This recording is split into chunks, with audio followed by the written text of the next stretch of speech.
शिवाजी का जन्म पुणे जिले के जुन्नर गांव में 19 फरवरी 1630 को शिवनेरी किले में हुआ था। शिवाजी का नाम उनकी माता ने स्थानीय देवता शिवाई के नाम पर रखा था, जिन्हें वो बहुत मानती थी। शिवाजी के पिता बीजापुर के जनरल थे, जो उस समय डेक्कन के सुल्तान के हाथों में था। शिवाजी अपनी मां के बेहद करीब थे। उनकी माता बहुत धार्मिक प्रवृत्ति की थी, जिसका प्रभाव शिवाजी पर भी पड़ा। उन्हें रामायण और महाभारत को बहुत ध्यान से पढ़ा और उससे बहुत सारी बातें सीखकर अपने जीवन में उतारी थी। शिवाजी को हिंदुत्व का बहुत ध्यान था। उन्हें पूरे जीवन में हिंदू धर्म को दिल से माना और हिंदुओं के लिए बहुत से काम किए। शिवाजी के पिता ने दूसरी शादी कर ली और कर्नाटक चले गए। बेटे शिवाजी और पत्नी जीजाबाई को किले की देखरेख करने वाले दादाजी कोंडादेव के पास छोड़ दिया था। शिवाजी को हिंदू धर्म की शिक्षा कोंडादेव मतलब उनके दादाजी से मिली थी।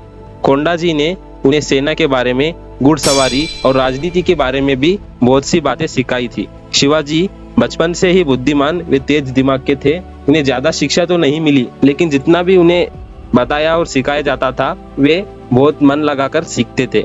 12 साल की उम्र में ही शिवाजी बंगलुरु चले गए, जहां उन्होंने शिक्षा ग्रहण कर ली।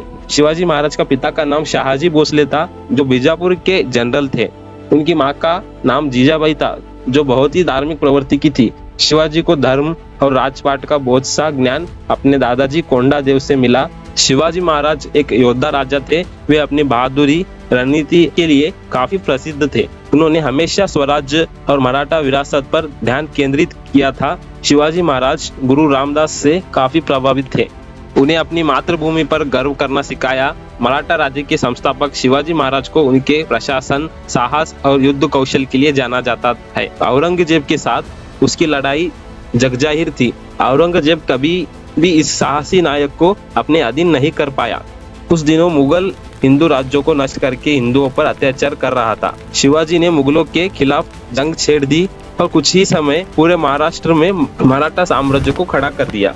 शिवाजी ने मराठियों के लिए बहुत से काम किए, जिस वजह से महाराष्ट्र में शिवाजी को भगवान की तरह पूजा जाता है। 15 साल की उम्र में शिवाजी ने पहला युद्ध लड़ा। उन्होंने तोरना किले में हमला कर उसे जीत लिया। उन्होंने कोंडाना और राजगढ़ किले में भी जीत का झंडा लहराया। इसके बाद शिवाजी ने पुरंदर और जवेली की हवेली में भी मराठा ध्वज लहराया गया। बीजापुर के सुल्तान ने शिवाजी के खिलाफ अफजल खान की एक बहुत बड़ी सेना भेज दी और हिदायत दी कि शिवाजी को जिंदा या मरा हुआ लेकर आए। अफजल खान ने शिवाजी को मारने की कोशिश कटुनीति से की, लेकिन शिवाजी ने अपनी चतुराई से अफजल खान को ही मार डाला। बीजापुर सुल्तान ने उस्मत जमान के नेतृत्व में एक बार फिर सेना भेजी, जिसे शिवाजी ने कोल्हापुर में हरा दिया था। जैसे जैसे आगे बढ़ते गए, उनके दुश्मन भी बढ़ते गए। शिवाजी के सबसे बड़े दुश्मन मुगल थे। शिवाजी ने मुगलों के खिलाफ लड़ाई शुरू कर दी। उस समय मुगल शासक औरंगजेब था। औरंगजेब ने शाइस्ता खान की सेना को शिवाजी के खिलाफ खड़ा कर दिया। उन्होंने पूना में अधिकार जमा लिया और विस्तार किया। शिवाजी ने रात में अचानक हमला कर दिया, जिसमें हजारों मुगल सैनिक मारे गए, लेकिन शाइस्ता खान भाग निकला। इसके बाद शिवाजी ने सूरत में अपना झंडा लहराया। औरंगजेब ने हार नहीं मानी और इस बार उसने अंबर के राजा जय सिंह और दिलीर सिंह को शिवाजी के खिलाफ खड़ा कर दिया। जय सिंह ने उन सभी किलों को जीता और शिवाजी को हरा दिया। इस हार से शिवाजी महाराज को मुगल के साथ समझौता करना पड़ा। राज्य की चिंता को लेकर उनके मन में काफी असमंजस था, जिस वजह से शिवाजी की तबीयत खराब होने लगी थी। लगातार 3 सप्ताह तक वे तेज बुखार में रहे। 3 अप्रैल 1680 में उनका देहांत हो गया। मात्र 50 वर्ष की आयु में ही उनकी मौत हो गई थी। उसके बाद उनके वफादारों ने उनके साम्राज्य को संभाला और मुगल एवं अंग्रेजों से लड़ाई जारी रखी। शिवाजी ने हिंदू समाज को नया रूप दिया। अगर वे ना होते तो आज देश हिंदू ना होता।